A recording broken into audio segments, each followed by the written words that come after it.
with us. Let's move on very quickly now. Oyin, let's come to you before we read a few comments on Twitter. Let's come to you. You saw the tournament. We started poorly. I remember we followed it from game to game. Started poorly, stepped up a bit, improved until we started, going down again against Ghana, and then picked up against Zimbabwe in the third place game. And a lot of people have been arguing about it. Keshi today came out and said as much as 5 of these guys can make a step up to the World Cup camp. But whether they make the final squad remains to be seen. It depends on how well they perform in the World Cup camp. You want to agree with him, and you want to pick out those you feel deserve a look in? Well, for me, I think 5 may be too much. If they get to the World Cup camp, they can now express themselves. Their fate now lies in their hands to determine whether they'll go to the World Cup or not.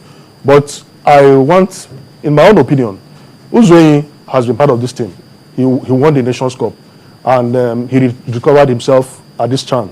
He went to Rennes, I think played 1 or 2 matches for Rennes and came back after 6 months.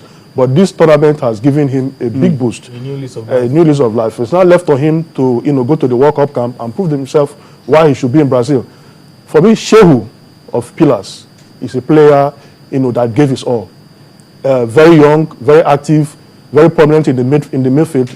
Such a player, reminds you of Ogeyi Onazi. You can understand the Ogeyi Onazi at the World Cup camp. Full of running. He played almost all the games. No injury, full of energy. These are the kind of players that... Since coming in as a sub in the first game. Absolutely. Then Kunle Odulami, for me, was the biggest revelation. Everybody knew Azubike Egwuekwe.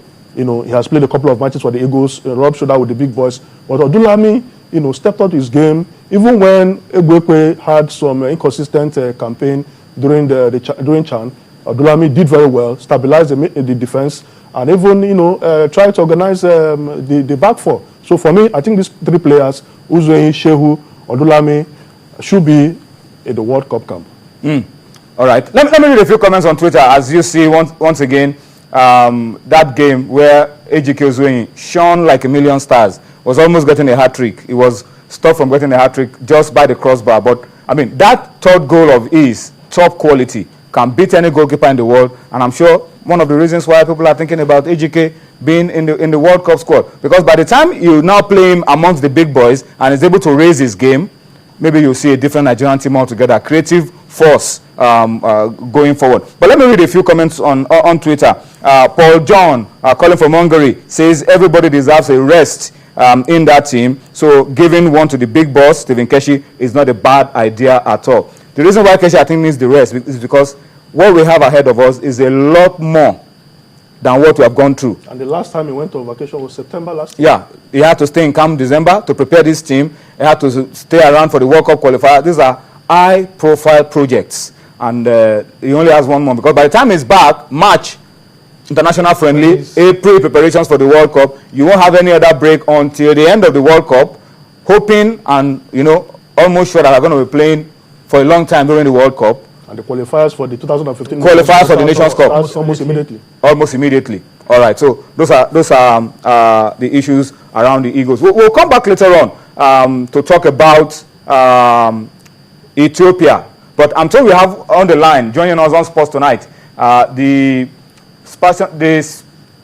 personal assistant, I beg your pardon, to the Sports Minister, Julius Ogunro, and he wants to talk to us on Sports Tonight. So let's cross over to Abuja now and listen to Julius Ogunro joining us live on the show. Julius, thank you for joining us on Sports Tonight. Thank you, Tony. Yeah. Is your baby watching Sports Tonight with you? I just left where my seat is, so we can talk now. But Julius, let's start with the CHAN before we go to some other issues that we'll talk about. Okay.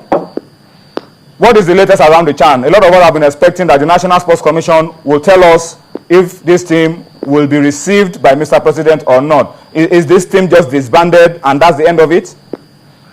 Yes, I have good news for you, Tony. The team will be hosted by Mr. President Thursday next week. We are very proud. We are very proud with the performance of it. But if you could realize, you could recall, before the end of the tournament, the national sport, the minister, that's Malam Bolaji Abdullah, and giving the team $200,000.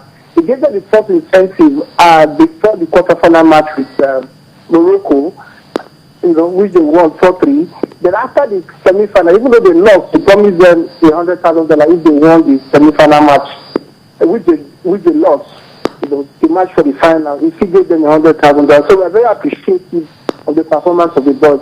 I think the ultimate is the plan to host them next week at the Villa. So that's good news. That's some breaking news coming from Julius Oguro. Exclusive to us on Sports Tonight. The president is hosting the Super Eagles next Thursday. That's coming from Julius Oguro's personal assistant to the sports minister. But Julius, we also read stories about National Sports Commission sourcing for funds to get us started with preparations for the World Cup.